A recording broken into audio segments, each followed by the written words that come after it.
mungkin keamanan kita harus lebih diperketat dari polisi, dari masuknya pun imigrasi juga harus lebih ketat. Karena kita dibalikin deh, kita pergi ke luar negeri aja begitu takut gitu sama peraturan mereka, sampai kita mau buang sampah aja takut dipenjara gitu kan. Jadi dibalikin lagi, negara kita juga harus lebih ketat terhadap turis-turis asing yang datang ke negara kita gitu. Karena ini kan merugikan kan, belum lagi kasihan juga keluarganya, takutnya juga ada apa-apa dengan anak tersebut.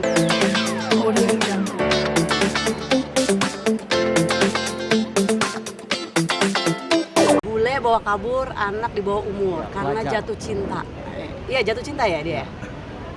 Ini kenapa sih bule nih? Kebanyakan ada aja bikin aksi di negara kita gitu. Kalau aku sih karena kasus bule bermasalah di negara kita yang mereka banyak tingkah di Bali juga itu udah banyak banget kan. Harusnya mungkin keamanan kita harus lebih diperketat dari polisi, dari masuknya pun imigrasi juga harus lebih ketat. Karena kita dibalikin deh, kita pergi ke luar negeri aja begitu takut gitu sama peraturan mereka, sampai kita mau buang sampah aja takut dipenjara gitu kan. Jadi dibalikin lagi, negara kita juga harus lebih ketat terhadap turis-turis asing yang datang ke negara kita gitu. Karena ini kan merugikan kan, belum lagi kasihan juga keluarganya, takutnya juga ada apa-apa dengan anak tersebut. Nah, anak ini kan sebenarnya masih pelajar, Kak. Pengawasan dari orang tua dan keluarga itu penting nggak sih, Kak, untuk kasus-kasus seperti ini? Penting banget. Jadi kita sebagai orang tua, pengawasannya bukan hanya memperhatikan anak kecil. Anak kecil aja ada yang disiksa kan. Ada berita juga viral yang kekerasan pada penitipan anak itu. Apalagi anak besar. Mungkin anak yang mungkin sedang jatuh cinta ini dia merasa wah aku udah deket nih, dia kayaknya mengerti aku jadi deket sama mereka gitu. Jadi peran kita sebagai orang tua lebih terbuka, tidak kaku. Jangan, mungkin ya kalau aku pribadi juga aku berbicara sama diri aku sendiri sebagai orang tua. Nanti kalau anak aku beranjak dewasa itu kan pengen membuka diri gitu. Jadi jangan ada penolakan kalau anaknya merasa jatuh cinta atau apa. Jangan dimarahin dulu deh, jangan kayak makanya begini, jangan. Kita kalau bisa jadi teman. Mungkin dengan kita terbuka, anak merasa nyaman, jadi curhat sama kita, kita bisa melindungi dari segi itu. Nah, Kak, tadi melihat video itu kan tadi sempat tuh si bulenya nabrak motor-motor tuh, Kak. Iya. Padahal kan itu dari pihak penjara keluarga. aja. Apa? Padahal kan itu dari pihak keluarga tuh tadi itu yang sempat menahan si Iya, bule iya, itu. iya. Tanggapan Kakak seperti apa? Nah itu tadi agak kesel ya sebenarnya sama turis-turis ya. Mereka kan di sini bukan warga negara kita ya, tapi mereka kok bisa sok-sokan melakukan tindakan anarkis gitu. Jadi kalau bisa hukumnya yang lebih ketat lah. Biar warga negara asing yang datang tuh ada rasa respect, takut gitu dengan hukum negara Indonesia ini gitu. Kalau pengalaman mistis banyak di rumah, bahkan lagi di hotel kalau lagi manggung di luar kota gitu.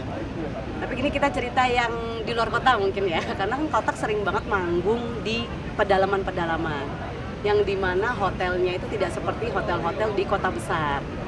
Nah, pernah suatu ketika kita di Kalimantan, hotelnya itu punyanya cucu-cucunya para raja.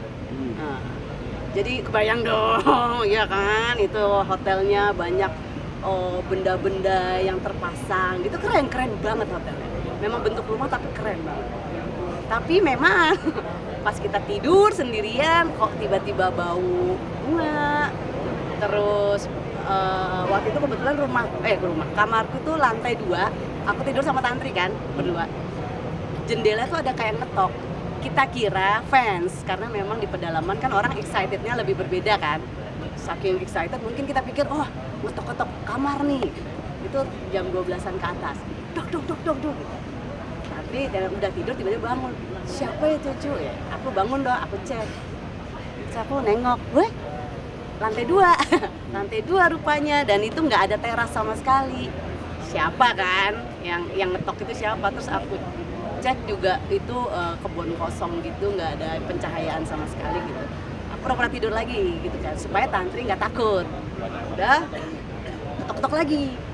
Nah, tantri penasaran dong, dia nggak percaya. Aku bilangnya enggak, itu fans kali, fans kan udah cuekin aja, udah tidur. Dia enggak, gue mau cek. Pas dilihat kosong. Terus dia kabur. Terus akhirnya aku tidur sendirian, dan besok paginya kita cek ternyata sebelah udah. Kayak hal-hal yang kayak gitu tuh sering banget. Gitu. Kalau Ngetok-ngetok pintu. ngetok-ngetok pintu, terus seperti mimpi buruk dan tiba-tiba bangun badan lebam-lebam gitu. Pernah Kalau nggak? kalau bangun tidur rep-repan kru, tim produksi pernah, itu di kota, aku lupa di kota apa. Jadi pas tidur sebelum manggung itu kayak dia cuma matanya melotot gitu, nggak bisa bangun, ternyata rep-repan. Pas dibacain doa-doa sama teman-teman yang memang bisa bantu, langsung tuh baru bisa bangun. Nah, sekarang ini kan memang lagi viral juga nih soal banyak selebriti yang sebenarnya diteror, entah itu mistis, horor dan lain-lain, terus sampai mendatangi rumah mereka, goib atau ilmu santet seperti itu. Kalau dari pengalaman kakak sendiri nih, kakak pernah nggak mengalami hal-hal langsung seperti itu? Atau hanya sebatas gangguan-gangguan aja? Kebetulan bisa dibilang anak-anakku agak-agak sensitif ya. Jadi sebenarnya kalau dari gangguan orang sih aku nggak tahu. Cuman pernah suatu ketika anakku itu kakinya tuh kayak sakit gitu, nangis-nangis gitu. Terus kita bawa kemana-mana, misalnya ya cek di dokter lah, terus sampai dibawa ke Haji Naim, nggak ada apa-apa, pokoknya semuanya baik-baik aja. Ternyata pas dicek, ya kita percaya nggak percaya ya, mungkin akunya yang saat itu. Makanya kita kalau habis dari luar kota, ya kan kita harus jangan langsung cium anak, kita harus bersih-bersih dulu, itu benar. Kita mandi lah kalau perlu, karena kita dari luar tuh nggak tahu apa yang nempel di tubuh kita gitu kan. Jadi ya ternyata mungkin ada yang ngikut, nggak tahu dari mana gitu, terus kenanya ke anak-anak.